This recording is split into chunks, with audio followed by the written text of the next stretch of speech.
ঠান্ডা পানি মিক্স বরফ, আর এই পানির মধ্যে জমজমের পানি আছে। জমজম পানি যেমন খাবার সুন্নত, আবার খাওয়ার পরে এটা দিয়ে মাথা পানি দেওয়া এটাও সুন্নত।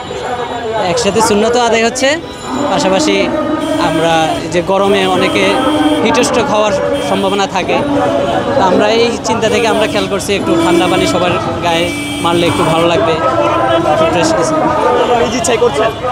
হ্যাঁ, আমরা দেখে আমরা কামরাঙ্গীরচর একটা মসজিদের আলমদিনা জামা মসজিদ, ওই মসজিদের থেকে আমাদের মুসল্লিরা তারা উদ্যোগ নিয়ে তারা এই কাজগুলি করছে।